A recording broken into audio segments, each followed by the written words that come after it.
بتایا کہ آپ کی وفات ہو گئی. حضرت عمر کو جلالی انسان ہے, ان کو جوش آ گیا, خبردار میرے محبوب کے بارے میں اگر کہہ دیا کہ ان کی وفات ہو گئی ہے. ان سے سنی ہی نہیں گئی خبر, کیسے ہو سکتا ہے؟ نہیں, میرے نبی تو اللہ سے ملاقات کے لیے گئے ہیں جس طرح حضرت موسیٰ کوہ طور پر اللہ سے ملاقات کے لیے گئے تھے. حضرت موسیٰ واپس آئے تھے, میرے نبی بھی واپس آئیں گے. اگر کسی نے کہا کہ نبی کا انتقال ہو گیا ہے تو مجھ سے برداشت نہیں ہوگا. میرے محبوب کو مرا ہوا مت کہو ورنہ سر تک بھی جدا کر دوں گا. کوئی دھوکے میں نہ رہے, غفلت میں نہ رہے کہ اللہ سب معاف کر دیں گے, ہمارے علماء معاف کرا دیں گے, ہمارے لوگ معاف کرا دیں گے. نہیں, آج ہمارے بہت سے مسلمانوں کی حالت یہ ہو گئی ہے کہ اللہ سب معاف کر دے گا, جو چاہو کر لو. ارے کچھ نہیں ہوتا ہے میرے بھائی, ایسا نہیں ہے. حضرت عائشہ فرماتی ہیں دیکھو مجھے یہ دو خصوصیتیں حاصل ہیں کہ سب سے آخری مرتبہ نبی کے منہ میں جو چیز گئی ہے وہ میرا تھوک گیا ہے, اور میرا تھوک اللہ کے نبی کا تھوک اللہ نے ملا دیا. اور دوسری خصوصیت یہ حاصل ہے کہ میری باری کے دن میں میرے کمرے میں میری ہسلی اور میرے سینے کے درمیان آپ کا سر تھا, تب آپ کی وفات ہوئی. کسی کو خصوصیت حاصل نہیں ہے. سبحان اللہ والحمد للہ لا الہ الا اللہ. حامی قرآن و سنت, قاطعت بدعت, خطیب شیر زمان, محقق زمان, فاضل نوجوان آپ کے سامنے رونق اسٹیج ہونے والے ہیں, جن کی خطابت سماعت کرنے کے بعد دل جذبہ عقیدت سے لبریز, آنکھیں نشع الفت سے مخمور اور لب اظہار محبت پر مجبور ہو جاتے ہیں. میں آپ حضرات کے سامنے دعوت دیتا ہوں حضرت علامہ و مولانا استاد حدیث و فقہ جناب مفتی کفیل صاحب دامت برکاتہم العالیہ کو کہ حضرت تشریف لائیں اور اپنے مواعظ حسنہ سے ہم سامعین کو محظوظ فرمائیں. اہل محفل منتظر ہیں دیر سے عالی وقار, اہل محفل منتظر ہیں دیر سے عالی وقار, آپ کے پندو نصائح کا انہیں ہے انتظار. حضرت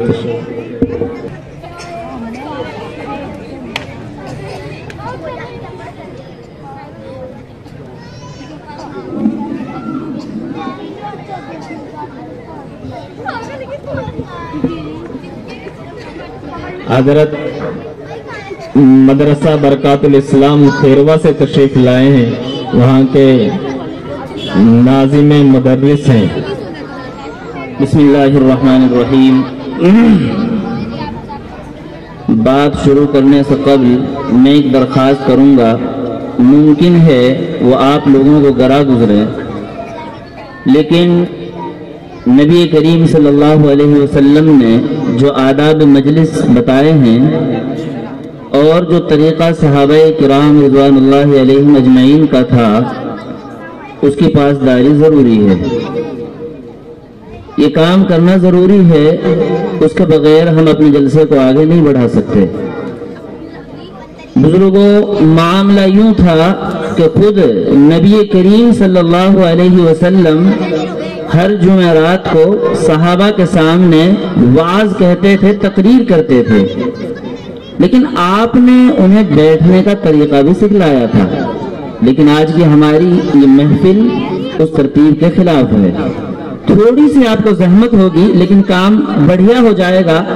آپ لوگوں نے جو اتنی محنت کی ہے اور کر رہے ہیں اس کا فائدہ ہوگا. آپ نے فرمایا لیلنی منکم ارباب اولو الاحلام والنہی. دیکھو صحابہ, میرے ساتھیوں, مجھ سے مل کر بڑے لوگ بیٹھے ہیں, بچے میرے سامنے نہ بیٹھیں, وہ ایک طرف بیٹھیں یا پیچھے بیٹھیں. میں درخواست کروں گا حضرت امام صاحب بچوں کو ایک طرف لے جائیں, ان کے سونے کا بھی وقت ہو گیا ہے. اور بزرگوں سے میں درخواست کروں گا بہت دل سے کہ آپ آگے آ جائیں, میں زیادہ وقت نہیں لوں گا آپ کا, تشریف لائیے. بچوں کو ایک طرف. وَكَفَى وَسَلَامٌ عَلَىٰ عِبَادِهِ الَّذِينَ اصْطَفَىٰ أَمَّا بَعْدُ. فقد قال الله تعالى في القرآن الكريم لقد من الله على المؤمنين إذ بعث فيهم رسولا من أنفسهم يتلو عليهم آياته ويزكيهم ويعلمهم الكتاب والحكمة وإن كانوا من قبل لفي ضلال مبين. وقال إنا فتحنا لك فتحا مبينا. وقال إذا جاء نصر الله والفتح ورأيت الناس يدخلون في دين الله أفواجا فسبح بحمد ربك واستغفره إنه كان توابا. وقال إنك ميت وإنهم ميتون.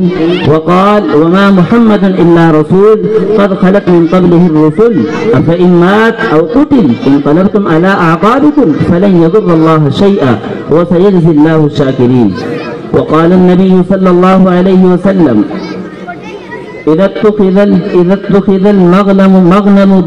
اتخذ الفيء دولا والأمانة مغنما والزكاة مغرما وتعلم لغير الدين وأطاع الرجل زوجه امرأته وعق أمه وأدنى صديقه وأقصى أباه وظهرت الأسواد في المساجد وساد القبيلة فاسقهم وزعيم القوم أرذلهم وأكرم الرجل مخافة شره وظهرت القينات والمعازف وشربت الخمور ولعن آخر هذه الأمة أولها فليرتقبوا عند ذلك ريحا حمراء وزلزلة وخسفا ومسخا وقذفا وآيات تتابع كنظام سلك فتتابع قطع سلكه كنظام بال قطع سلكه فتتابع او كما قال عليه الصلاة والسلام. ایک آدھ لفظ آگے پیچھے ہو گیا ہوگا. ناظرین و محترم نے جب دعوت دی تو میں سوچا کسی اور کو بلا رہے ہوں گے. میں تو جامعہ عربیہ برکات الاسلام کھیروا سے حاضر ہونے والا ایک چھوٹا سا آدمی ہوں. اسٹیج پر رونق افروز علماء کرام مہمانان محترم ہم سب کے مشفق حضرت مولانا قاری ارشد صاحب دامت برکاتہم، ہمارے ناظم و منتظم حضرت مولانا عبدالصمد صاحب دامت برکاتہم، جامعہ عربیہ برکات الاسلام کھیروا اور ہم سب کے امام صاحب اور آپ سبھی حضرات جنہوں نے اس جلسے کو ترتیب دیا، بہت شکریہ کے مستحق ہیں. حضرت امام صاحب مولانا اسماعیل صاحب کا حکم تھا کہ یہ مہینہ ربیع الاول کا ہے. آپ صلی اللہ علیہ وسلم کی پیدائش بھی اسی مہینے میں ہوئی، آپ کی وفات بھی اسی مہینے میں ہوئی. تو اس مناسبت سے تمہیں کچھ کہنا ہے تو میں اسی لیے یہاں حاضر ہوں. بزرگوں بات اتنی سی ہے کہ اللہ، بچوں خاموش رہو، اللہ نے اس دنیا پر جو سب سے بڑا احسان کیا ہے اب تک وہ بتائیے کیا ہے؟ وہ ہے نبی کریم صلی اللہ علیہ وسلم کو اس دنیا میں بھیجنا. اور اس دنیا کا اب تک کا سب سے بڑا جو نقصان ہوا ہے وہ کیا ہے؟ نبی کریم صلی اللہ علیہ وسلم کو واپس بلا لینا. کیوں؟ اس لیے کہ اب تو انسان صرف اپنی عقل سے رہنمائی حاصل کرتے ہیں. اس وقت وحی اترتی تھی، اللہ کی رحمتیں آتی تھی، اللہ کے پاس سے پیغام آتے تھے، اور ہر وقت حضرت جبریل علیہ السلام رہنمائی اور ارشاد لے کر آتے تھے. اب وہ ختم ہو گیا اور دنیا وہی سے محروم ہو گئی. تو جو سب سے بڑی انسانیت کے لیے، پوری مانوتا کے لیے جو خوشی تھی وہ آپ صلی اللہ علیہ وسلم کی پیدائش تھی، اور سب سے بڑا غم اور نقصان وہ آپ کی وفات ہے. دونوں اسی مہینے میں ہوئے. امت میں آپ صلی اللہ علیہ وسلم کی پیدائش کو ذکر کرنے والے لوگ بڑھنے لگے اور اس میں غلط طریقے آنے لگے جو بدعت تک پہنچ گئے، اور اس کو آپ صلی اللہ علیہ وسلم کی پیدائش اور محبت کا جشن کا نام دیا گیا جو غلط ہے. جہاں ہمیں یہ یاد کرنا چاہیے کہ نبی کریم صلی اللہ علیہ وسلم اس مہینے میں تشریف لائے، اور جب آپ آئے تو دنیا میں جتنی طاقتیں تھیں وہ لرز گئی. ان کے محلوں کی آگیں بجھ گئی. آگ جو لگاتے تھے جو سینکڑوں ہزاروں سال سے کبھی بجھی نہیں تھی وہ بجھ گئی. ان کے محلات کے کنگن اور ان کے در و دیوار پر لٹکنے والے ان کی خوبصورتی کی علامات وہ سب ٹوٹ کر گرنے لگی اور ان کو عجیب و غریب خواب نظر آنے لگے. یہ اس طرف اشارہ تھا کہ اب آخری نبی آ رہے ہیں, وہ ہدایت لے کر آ رہے ہیں, تمہارا ظلم کا نظام چلنے والا نہیں ہے. میں بہت سادہ انداز میں اپنی بات پیش کرتا رہوں گا, آپ لوگ توجہ سے سنتے رہیں. عرب کے اندر خود اتنی بت پرستی بڑھ گئی تھی کہ مکے کے اندر بہت سارے بت رکھے ہوئے تھے. لوگوں کی یہ حالت تھی کہ جب کہیں جاتے تھے تو بت لے کر جاتے تھے, پتھروں کے آٹا گوندھ کر اس سے بت بنا لیتے تھے, اور اگر کبھی راستے میں اس سے خوبصورت پتھر ملا اسے پھینک دیا دوسرے لے. اللہ نے انسان کو پیدا کیا ہے. اقرأ وربک الاکرم الذی خلق الانسان من علق. اقرأ وربک الاکرم. اللہ نے انسان کو علق یعنی خون بستہ سے پیدا کیا ہے. مفسرین نے لکھا ہے کہ اللہ نے انسان کو 7 مراحل میں پیدا کیا ہے. کتنے؟ 7 مراحل میں. سب سے پہلا مرحلہ تو مٹی کا ہے. اللہ نے انسان کو مٹی سے پیدا کیا. کس طرح کہ مٹی سے غذا نکلی, اس غذا کو انسان نے کھایا, انسان کے جسم میں خون بنا. یہ دوسرا مرحلہ خون کا ہے. انسان کو اللہ نے خون سے پیدا کیا. اس خون کے اوپر 5 مختلف ہضم ہوئے. ہضم ہونے کے نتیجے میں نطفہ مادہ منی بنی. یہ تیسرا مرحلہ ہے جس چیز سے انسان کو اللہ نے پیدا کیا. پھر منی مرد کے کمر سے لے کر من بین الصلب والترائب, اللہ نے قرآن میں بیان کیا ہے کہ ہم انسان کو کیسے پیدا کرتے ہیں. وہ مرد کی کمر سے جب وہ بچہ دانی میں گئی, رحم میں گئی, تو اللہ نے اس کو خون بستہ بنایا, لوتھڑا سا بنایا جس طرح کلیجے کا خون ہوتا ہے. تو 3 مرحلے تو اس علق سے پہلے ہیں, مٹی, خون اور نطفہ. چوتھا مرحلہ یہ خون بستہ ہے. کلیجے جیسا تھا انسان. اللہ نے حقیقت بھی یاد دلائی ہے کہ دیکھو انسان کی حقیقت یہ ہے. پھر 3 مرحلے اس سے بعد کے ہیں. پھر اللہ نے اس کو گوشت بنایا, پھر اس کے بعد اس کے اوپر ہڈیاں بنائیں, اور پھر اس کی کامل اور مکمل شکل بنائیں جسے انسان آج دیکھتا ہے. لوگوں, اللہ نے پیغام دیا ہے کہ غور تو کرو میری قدرت میں. وہ منی کا ناپاک نطفہ جو اگر کپڑے سے لگ جائے تو انسان کو دھوئے بغیر چین نہیں آتا, اس کی بو نہیں سونگنا چاہتا. اللہ نے اپنی قدرت سے اسے کتنا حسین اور جمیل بنایا کہ جب وہ پیدا ہوتا ہے تو ہر آدمی اس سے اپنا چہرہ لگاتا ہے, ہونٹ لگاتا ہے, اس کو بوسہ دیتا ہے, کلیجے سے لگاتا ہے, اس کے اوپر پاخانہ پیشاب روزانہ کرتا ہے, جسم پہ, کپڑوں پہ, بستر پہ, لیکن ذرا بھی گھن نہیں کرتا. یہ خدا کی قدرت ہے کہ منی کو بہترین سانچے میں ڈال دیا. تو اللہ فرماتے ہیں پڑھو. مسلمانوں کا دین پڑھنے سے شروع ہوا ہے, اور حیرت کی بات ہے کہ آج وہی قوم پڑھنے میں پیچھے ہے. یہ تو اسلام کی ابتدا ہے. مختلف مراحل سے ہوتے ہوئے مسلمانوں کی زندگی گزری ہے. نبی کریم صلی اللہ علیہ وسلم نے 13 سال مکے میں صعوبت اور پریشانیوں کے گزارے ہیں. اس کے بعد آپ مدینہ منورہ تشریف لے گئے, ہجرت کی. وہاں تقریباً 10 سال آپ صلی اللہ علیہ وسلم رہے. مدینہ جاتے ہی آپ نے اسلامی خلافت اور حکومت قائم فرمائی. آپ سے وعدہ کیا گیا تھا, اللہ نے فرمایا تھا اِنَّا فَتَحْنَا لَكَ فَتْحًا مُبِينًا, اے نبی ہم نے آپ کے لیے فتح مبین رکھ دی ہے. علماء یہاں موجود ہیں, وہ جانتے ہیں کہ یہ آیت کب نازل ہوئی. یہ آیت اس وقت نازل ہوئی جب آپ مکہ جا رہے تھے صحابہ کے ساتھ عمرہ کرنے کے لیے, لیکن کفار نے روکا, نہیں کرنے دیں گے. اس وقت مسلمان اتنے مضبوط نہیں تھے. تو صلح کر لو. جی صلح کر لیتے ہیں کہ ہمارے یہ شرائط ہیں. آپ صلی اللہ علیہ وسلم نے دب کے وہ شرائط مان لیے.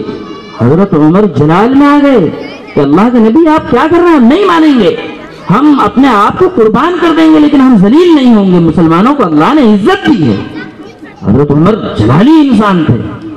آپ نے فرمایا لو کان بعدی نبی لکان عمر, اگر میرے بعد کوئی نبی ہوتا تو حضرت عمر ہوتے.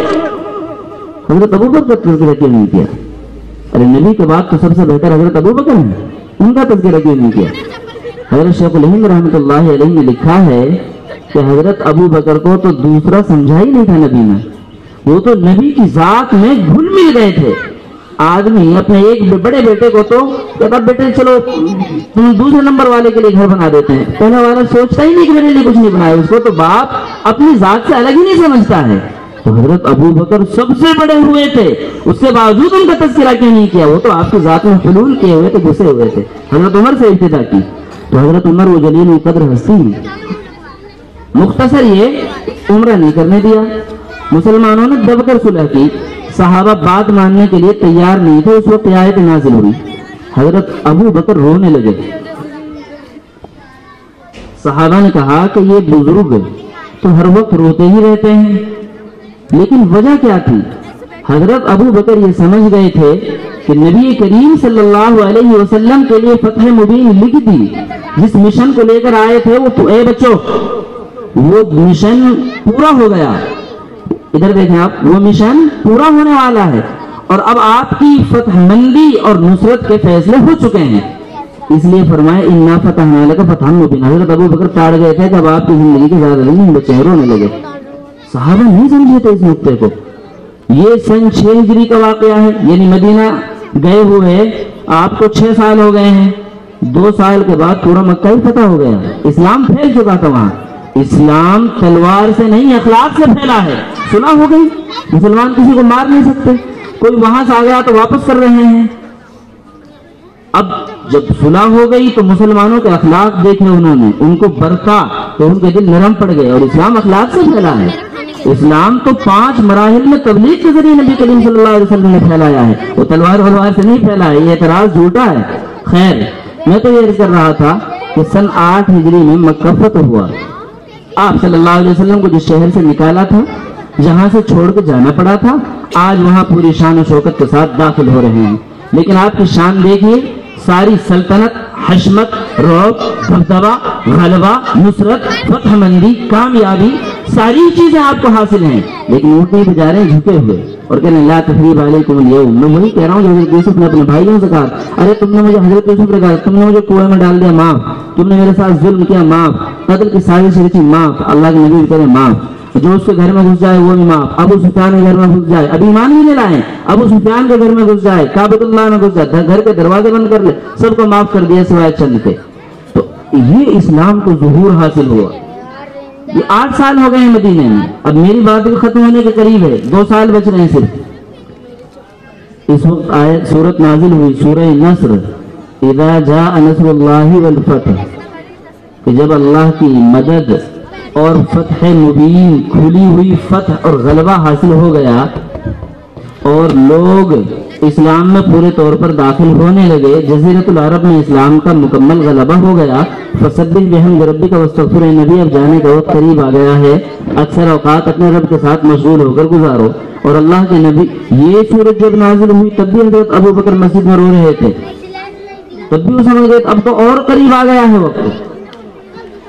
تو اس مہینے میں نبی کی صرف ولادت اور پیدائش کو لوگ ذکر کرتے ہیں کہ 1 لاکھ سے زائد صحابہ آپ کے ساتھ تھے. سارا عربی آ گیا تھا. اب آپ صلی اللہ علیہ وسلم جب آخری حج میں تشریف لے گئے تو اس وقت آپ نے اس حج کو بہت اہتمام سے ادا فرمایا, مختلف خطبے دیے. اور جو عرفے کا دن ہوتا ہے 9 تاریخ کا دن, عرفے کے دن جمعے کا دن تھا. اس وقت آپ صلی اللہ علیہ وسلم نے اپنی ایک اونٹنی, اس کا نام قصوہ تھا, اس پر بیٹھ کر جبل رحمت کے قریب خطبہ دیا تھا. اس خطبے کو حجۃ الوداع کے نام سے موسوم کرتے ہیں. ادھر دیکھو میرے بھائیو, دنیا میں اب تک جتنے بھی لوگوں نے اسپیچ کی ہیں, تقریریں کی ہیں, اس تقریر سے اوپر کوئی تقریر نہیں ہے. یہ پوری انسانیت کا سب سے عظیم اور اہم خطبہ ہے جو نبی کریم صلی اللہ علیہ وسلم نے حجۃ الوداع میں دیا. بہت تفصیلی بھی ہے. میں اس کی کچھ باتیں آپ کے سامنے پیش کرنا چاہتا ہوں کہ نبی نے آخری وقت میں پھر سے کن کن چیزوں پر توجہ دلائی تاکہ آپ کے یہاں بیٹھنے کی محنت قبول ہو. ویسے تو آپ ماشاءاللہ پہلے ہی سے اکابر کو سن رہے تھے. آپ نے فرمایا الا کل شیء من امر الجاہلیت موضوع تحت قدمی. سنو, زمانہ جاہلیت کی ہر چیز آج میرے قدموں کے نیچے کچل دی جاتی ہے. آج صرف اور صرف خدا کی بزرگی اور برتری ہے. صرف اسی کا حکم، اسی کا دستور اور اسی کا منشور چلے گا، اسی کے پاک کلام اور اسی کی وحی اور اسی کے احکام کے اوپر زندگی گزاری جائے گی۔ پھر اس کے بعد زمانہ جاہلیت میں جھگڑے ہوتے تھے، ایک چیز کے اوپر جھگڑا نسلوں تک چلتا تھا، خاندان کے خاندان لڑائی کرتے تھے۔ آپ نے فرمایا ارے سنو، ان دماء الجاہلیت موضوعہ، زمانہ جاہلیت کے سب خون معاف، اور سب سے پہلے میں اپنے قبیلے کے خون کو معاف کرتا ہوں۔ اور فرمایا ربا الجاہلیت موضوع، زمانہ جاہلیت میں لوگ سود دیتے تھے، لیتے تھے، یہ سود کا کاروبار زوروں پر تھا، یہ سب معاف ہے، اور سب سے پہلے میں اپنے چچا کا مابعد یہ سود معاف کرتا ہوں، آج کے بعد کوئی سود نہیں لے گا نہ دے گا۔ اور اس کے بعد فرمایا عرب میں ذرا ذرا سی بات پر لڑائی چھڑ جاتی تھی، فرمایا الا ان ربکم واحد و ان ابوکم واحد، ان دماءکم و اموالکم حرام علیکم کحرمت یومکم ھذا و شہرکم ھذا وحرمت بلدکم ھذا، کہ دیکھو لوگوں تمہارا خدا ایک ہے، تمہارے باپ آدم ایک ہیں، جب تم سب ایک ہو، برابر ہو، تو سن لو ہر ایک باعزت ہے، کوئی غلام اور ذلیل نہیں، کسی کو ذلیل سمجھنے کا تمہیں اختیار نہیں۔ نبی کریم صلی اللہ علیہ وسلم نے فرمایا تمہارے مال، تمہاری جان ایک دوسرے پر حرام ہے۔ روایات میں آتا ہے، آپ نے پوچھا رہے کون سا مہینہ ہے، لوگ خاموش رہے، آپ نے بتایا اشہر حرام ہے جس میں جنگ کرنا حرام ہے، چلتی جنگ ہو، وہ مہینہ شروع ہو جائے اسلامی مہینہ تو جنگ کو بند کر دیا جاتا ہے، جس طرح اس مہینے میں جنگ حرام، ایک دوسرے کی عزت کو برباد کرنا حرام۔ آج ہر مضبوط، ہر کمزور کی بے عزتی کرتا ہے۔ آخری وقت میں نبی کریم صلی اللہ علیہ وسلم یہ ہدایت دے کے جا رہے ہیں امت کو، اور فرمایا تمہارا مال ہر لیتے ہیں لوگ، ٹیکس وصول کرتے ہیں، ڈاکہ ڈال دیتے ہیں، مجبور کرتے ہیں، یہ سب کیا چیزیں ہیں، بزنس میں آگے نہیں بڑھنے دیتے۔ نبی کریم صلی اللہ علیہ وسلم نے فرمایا جس طرح یہ مہینہ محترم، یہ دن محترم، یہ شہر محترم، اس شہر کے اندر لڑائی حلال نہیں حرام ہے، اسی طرح کسی کی عزت کو گرانا، اس کو پامال کرنا یہ حرام ہے۔ پھر اس کے بعد آپ نے کچھ اور چیزوں کو حکم دیا، فرمایا اعبدوا ربکم فصلوا خمسکم واطیعوا اذا آمرکم وصوموا شہرکم وادخلوا جنت ربکم او کما قال علیہ الصلوۃ والسلام۔ ارے سنو، سب سے اہم چیز اپنے رب کی عبادت ہے، 5 وقت کی نمازیں پڑھو، رمضان کے روزے رکھو، جب میں کوئی حکم دوں تو اسے مانو اور اپنے رب کی جنت میں داخل ہو جاؤ۔ اور یہ فرمایا اے فاطمہ تم نبی کی بیٹی ضرور ہے لیکن اپنے لیے کچھ کر لینا، کل قیامت میں کام آئے گا۔ یہ اس لیے بتایا کہ کوئی دھوکے میں نہ رہے، غفلت میں نہ رہے کہ اللہ سب معاف کر دیں گے، ہمارے علماء معاف کرا دیں گے، ہمارے لوگ معاف کرا دیں گے۔ نہیں، آج ہمارے بہت سے مسلمانوں کی حالت یہ ہو گئی ہے کہ اللہ سب معاف کر دے گا، جو چاہو کر لو۔ ارے کچھ نہیں ہوتا ہے میرے بھائی، ایسا نہیں ہے۔ اگر ایسا ہوتا تو آپ صلی اللہ علیہ وسلم کو یہ آخری وقت میں کہنے کی ضرورت نہیں تھی۔ اور سنیے، پہلی امتیں اس لیے گمراہ ہوئی تھی کہ انہوں نے نبی کو خدا کا درجہ دیا تھا، اپنے نیک لوگوں کے لیے وہ قبریں بناتے تھے۔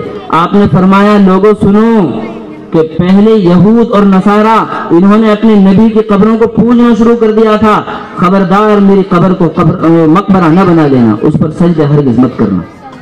اور پھر آپ صلی اللہ علیہ وسلم جب بیمار ہوئے ہیں، گرمی کی شدت اور گھبراہٹ ہے، کبھی گرمی کی شدت سے چادر اوپر ڈالتے ہیں، کبھی نیچے ڈالتے ہیں، اس وقت آپ کے منہ سے الفاظ نکلے، لوگوں نے کان لگا کر سنا تو فرما رہے تھے لعنت اللہ علی الیہود، ارے ان یہود پر اللہ کی لعنت ہو جنہوں نے اتخذوا قبور انبیائہم مسجدا، جنہوں نے اپنے نبیوں کی قبروں کو سجدہ گاہ بنایا تھا۔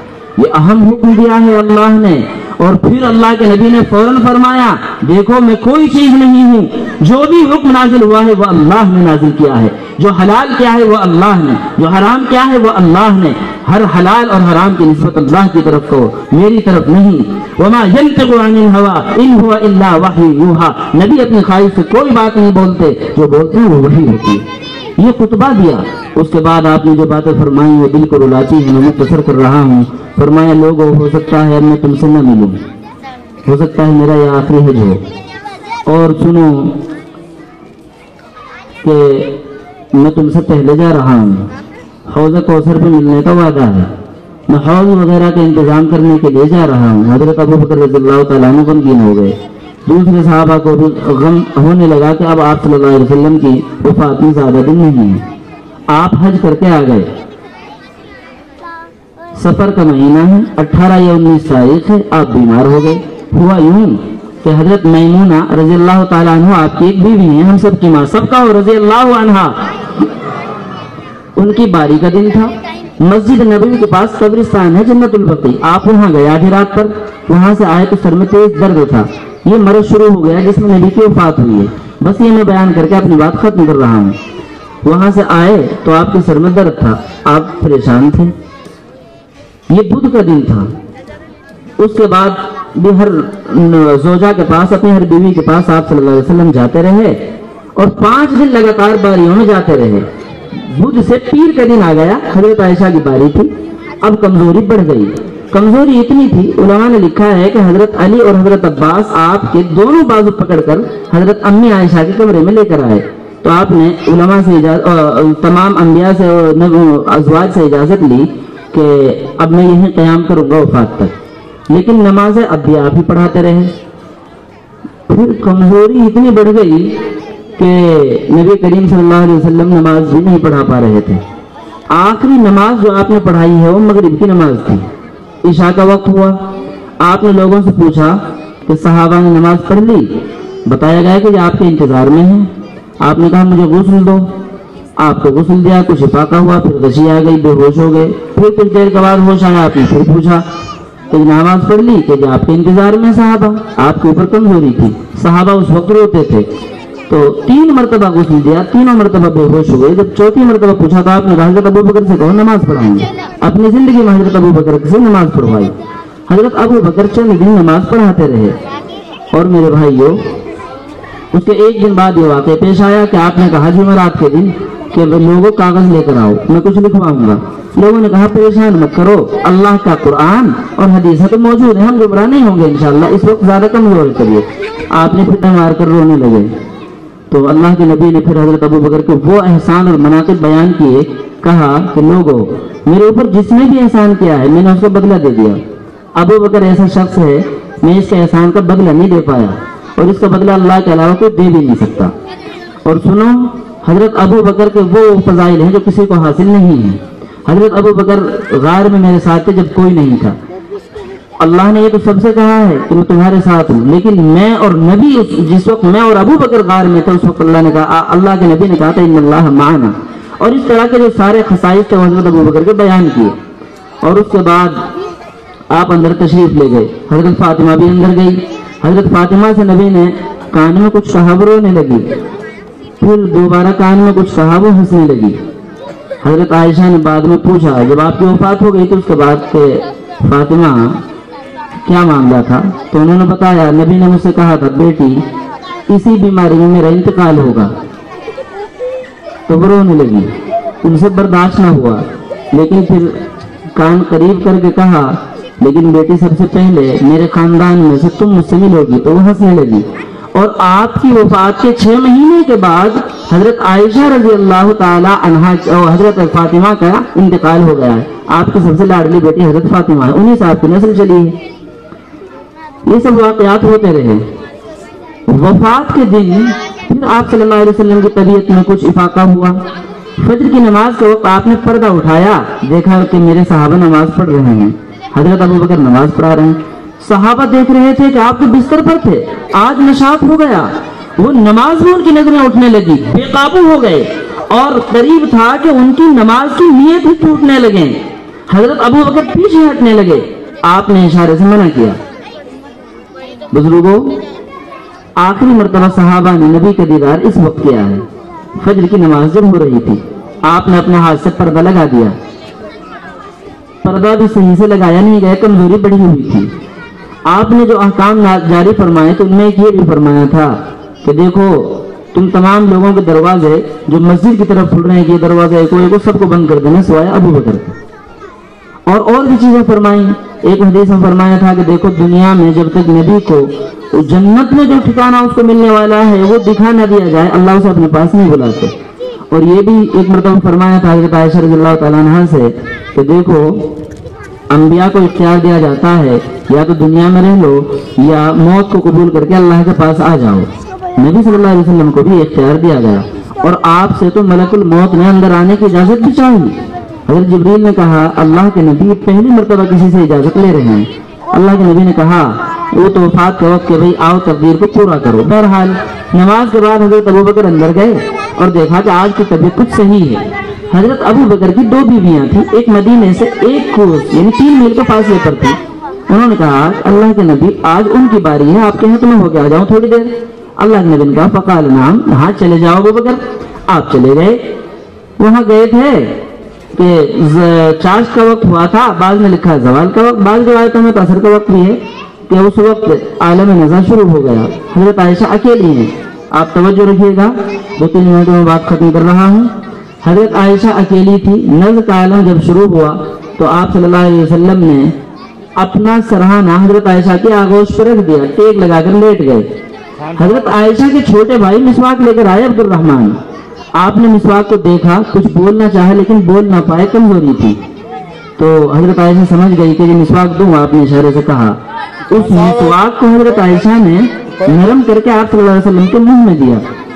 حضرت عائشہ فرماتے ہیں دیکھو مجھے یہ 2 خصوصیت حاصل ہیں کہ سب سے آخری مرتبہ نبی کے منہ میں جو چیز گئی ہے وہ میرا تھوک گیا ہے, اور میرا تھوک اور اللہ کے نبی کا تھوک اللہ نے ملا دیا.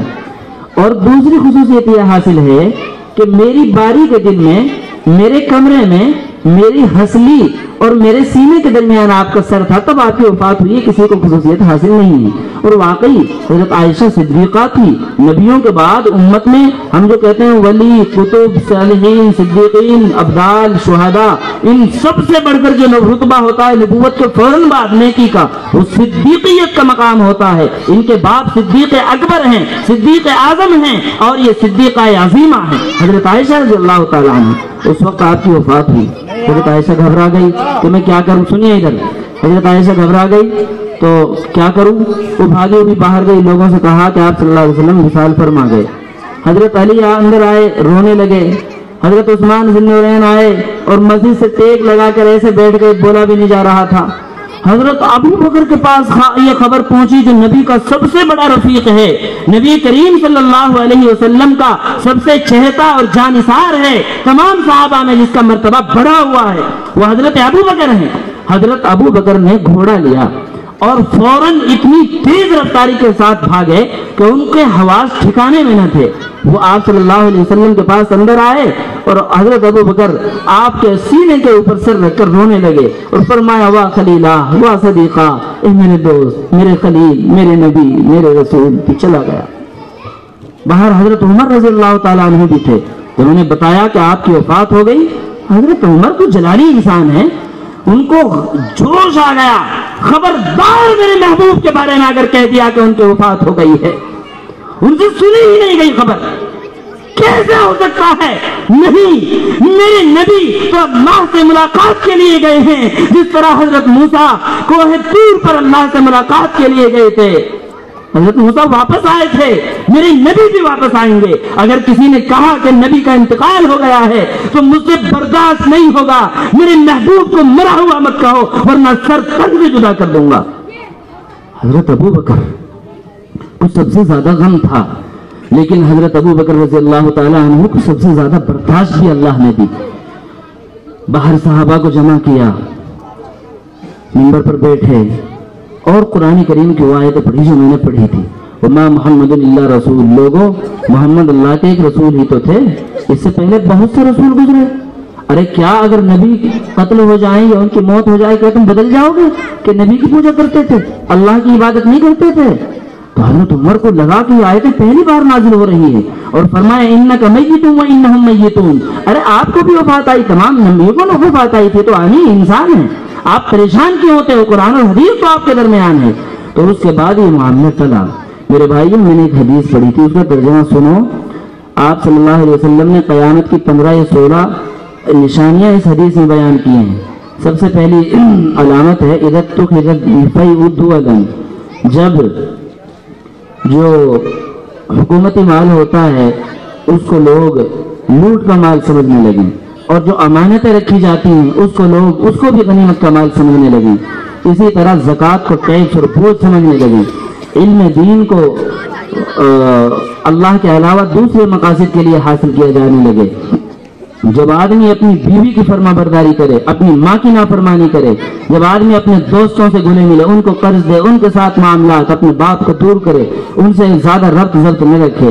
اسی طرح جب مسجدوں کے اندر آوازیں بلند ہونے لگے، بے ادبیاں، دنیا کی باتیں ہوں، جھگڑے ہونے لگے، نیز قوم کا سردار ان کا فاسق ترین آدمی بن جائے، قوم کا لیڈر ان کا رذیل ترین انسان بن جائے، اور اسی طرح آدمی اس سے سلام کیا جائے اس کے شر کے خوف سے، اگر اس کی عزت نہیں کریں گے تو ظلم کرے گا، اگر اس کو سلام نہیں کریں